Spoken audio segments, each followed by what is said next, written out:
अच्छा, जुमे की नमाज में कितनी रकात होती हैं? जुमे की नमाज में 4 सुन्नत 2 फ़र्ज 2 सुन्नत 2 नफिल। नहीं, थोड़ा सा गलत हो गया, मिस्टेक हो गया आपको। अच्छा, आखिरी नबी का नाम क्या है? सल्लल्लाहु अलैहि वसल्लम। नाम बताओ। ये तो दरूद है, सल्लल्लाहु अलैहि वसल्लम दरूद है। हमारे नबी का नाम क्या है? नबी का नाम फिलहाल ऐसे ध्यान नहीं आ रहा। ध्यान से सोचो। अस्सलामु अलैकुम। वालेकुम अस्सलाम। भाई, हमारा यूट्यूब पर चैनल है और हम इस्लामिक सवाल जवाब की वीडियो बनाते हैं। अगर आपकी इजाज़त हो तो हम आपसे इस्लामिक सवाल कर लें? जी बिल्कुल। अच्छा, सबसे पहला सवाल आपसे ये है कि हमारे नबी मोहम्मद सल्लल्लाहु अलैहि वसल्लम किस महीने में पैदा हुए थे? ये इसको तो सोच के बताओ थोड़ा सा। जुलाई। नहीं, इस्लामिक महीना कौन सा था? इस्लामिक महीना ऐसे तो नहीं। देखो, आप ध्यान लगाएंगे तो आपको ज़रूर याद आ जाएगा। ये तो बहुत मशहूर है। मुहर्रम। नहीं, मुहर्रम नहीं, रबीउल अव्वल। और ये रबीउल अव्वल का महीना शुरू हो गया। आज रबीउल अव्वल की पहली तारीख़ है और इसी महीने में हमारे नबी मोहम्मद सल्लल्लाहु अलैहि वसल्लम पैदा हुए थे। ठीक है? और ये बताएं किस दिन पैदा हुए थे? सोमवार। बिल्कुल सही जवाब, सोमवार के दिन पैदा हुए थे। माशाल्लाह, आपने ये सवाल का जवाब बहुत दुरुस्त दिया है। अच्छा, अगला सवाल हम आपसे करते हैं। हमारे नबी सल्लल्लाहु अलैहि वसल्लम किस शहर में पैदा हुए थे? मक्का। बिल्कुल सही जवाब। अच्छा, आखिरी नबी का नाम क्या है? सल्लल्लाहु अलैहि वसल्लम। नाम बताओ। ये तो दरूद है, सल्लल्लाहु अलैहि वसल्लम दरूद है। हमारे नबी का नाम क्या है?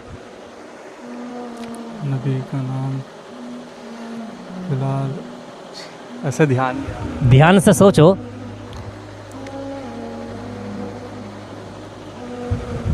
पहला कलमा याद है? ला इलाहा इल्लल्लाह मोहम्मद रसूलुल्लाह। हाँ, तो इस कलमे के अंदर किसका नाम आया? मोहम्मद। तो हमारे नबी का नाम मोहम्मद है। ठीक है? अगला सवाल आपसे है कि हमारे नबी सल्लल्लाहु अलैहि वसल्लम के बाद कोई नबी आएगा या नहीं? नहीं। आखिरी नबी है हमारे नबी। सोचो ज़रा। वो तो उसमें आएंगे ना शायद, जब जंग जो होगी अभी। हाँ, वो क़यामत के करीब आएंगे, लेकिन वो पहले ही नबी हैं, दोबारा आएंगे। लेकिन हमारे नबी के बाद अब क़यामत तक कोई नबी नहीं आएगा। ठीक है? ये हमारे नबी मोहम्मद सल्लल्लाहु अलैहि वसल्लम आखिरी नबी हैं। हाँ, और क़यामत के करीब हज़रत ईसा अलैहिस्सलाम आसमान से नाजिल होंगे, तो वो पहले के नबी हैं, वो आएंगे दोबारा। लेकिन हमारे नबी मोहम्मद सल्लल्लाहु अलैहि वसल्लम आखिरी नबी है। अच्छा, पहले नबी का नाम क्या है? पहले नबी का नाम ईसा अलैहिस्सलाम ऐसे कुछ। सबसे पहले नबी, ऐसा नाम। सबसे पहले इंसान कौन है? सबसे पहले देखो, ध्यान लगाओ थोड़ा सा, जहनी आजमाइश का सवाल है। ठीक है? आप सोचेंगे, ध्यान लगाएंगे तो बिल्कुल याद आएगा। हाँ, ऐसी कुछ इदरिस करके नाम। हज़रत आदम अलैहिस्सलाम। हाँ, हज़रत आदम देखो, हर सवाल का जवाब हर किसी को हर वक्त मालूम हो ऐसा नहीं होता।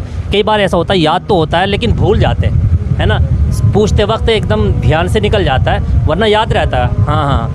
तो अगला सवाल हम आपसे करते हैं कि वो कौन सी किताब है दुनिया भर में जो सबसे ज़्यादा पढ़ी जाती है? कुरान। माशाल्लाह। सबसे बड़ी किताब का नाम क्या है?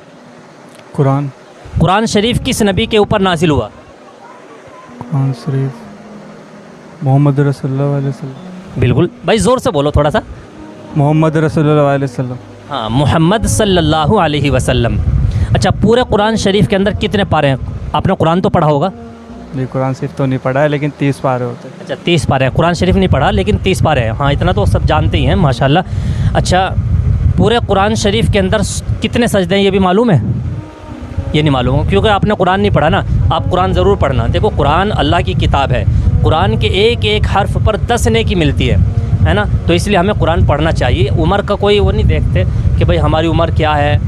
हमें किसी भी वक्त हमें ये अल्लाह की जानिब से तौफ़ीक़ मिल जाए कि भाई कुरान अल्लाह की किताब है, हमें इसको पढ़ना चाहिए, तो ज़रूर कोशिश करनी चाहिए। अच्छा, अगला सवाल एक और है। अल्लाह तबारक व तआला ने ये दुनिया बनाई, दुनिया के बनाने का मकसद क्या है और इंसान की पैदाइश का मकसद क्या है? इंसान की पैदाइश का मकसद है कि दीन फैलाना। दुनिया क्यों बनाई अल्लाह ने?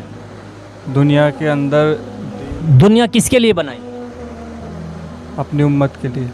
हाँ, अब अल्लाह ताला ने दुनिया बनाई इंसानों के लिए, अपने बंदों के लिए, और अल्लाह ने बंदों को बनाया अपनी इबादत के लिए। तो सबसे अफजल इबादत क्या है? नमाज़ पढ़ना। नमाज़ पढ़ना। कितने वक्त की नमाज फ़र्ज़ है? 5। इशा की नमाज में कितनी रकात होती है? ईशा की नमाज में होती है 4 सुन्नत 4 फ़र्ज़ 2 सुन्नत 2 नफिल 3 वितर 17 रकात। हाँ, ज़ोर से बताओ। 17 रकात। कैसे कैसे? 4 सुन्नत 4 फ़र्ज़ 2 सुन्नत 2 नफिल 3 वितर 2 नफिल। बिल्कुल सही जवाब है। अच्छा, जुमे की नमाज में कितनी रकात होती हैं? जुमे की नमाज में 4 सुन्नत 2 फ़र्ज़ 2 सुन्नत 2 नफिल। नहीं, थोड़ा सा गलत हो गया, मिस्टेक हो गया आपको। ध्यान से बोलें, सोच ले थोड़ा सा, उसके बाद बोले, आराम से बोलें। 4 सुन्नत 2 नफिल, वो 4 सुन्नत 2 फ़र्ज़ 2 सुन्नत जिसमें पढ़ते हैं। मैं बता देता हूँ। देखो, आप भूल गए हैं शायद, आपको मालूम तो होगा क्योंकि जुमे की नमाज़ तो सभी पढ़ते हैं, है ना। लेकिन क्या है कि जब सवाल करते हैं तो जहन से निकल जाता है। मैं बता देता हूँ, याद ताज़ा हो जाएगी। और बहुत सारे हमारे इस्लामी भाई ऐसे हैं जिनको जुमे की नमाज़ की रकातों का पता ही नहीं है कि कितनी रकात पढ़ी जाती हैं, तो उनको भी मालूम हो जाएगा आपके ज़रिए से। तो सबसे पहले 4 रकात सुन्नत पढ़ेंगे, उसके बाद इमाम साहब के साथ 2 रकात फ़र्ज़ पढ़ेंगे, उसके बाद 4 रकात सुन्नत पढ़ेंगे, हाँ, फिर 2 सुन्नत, फिर 2 नफिल। इस तरह से कितनी रकात हो गई? 14 रकात हो गई। ठीक है। हाँ, माशाल्लाह आपसे मिलकर बहुत अच्छा लगा, और आपसे जितने भी सवाल किए दिल खुश हो गया। आपने बहुत सारे सवालों का जवाब बिल्कुल दुरुस्त दिया, और कुछ सवाल जैसे कि मालूम किए तो आप हिचकिचाहट की वजह से या किसी भी वजह से, भाई माइक के सामने आता है आदमी तो भूल जाता है, वरना आपको सारे सवाल याद थे। हेजिटेशन हो जाती है। हाँ हाँ, यही तो होता है। कोई बात नहीं,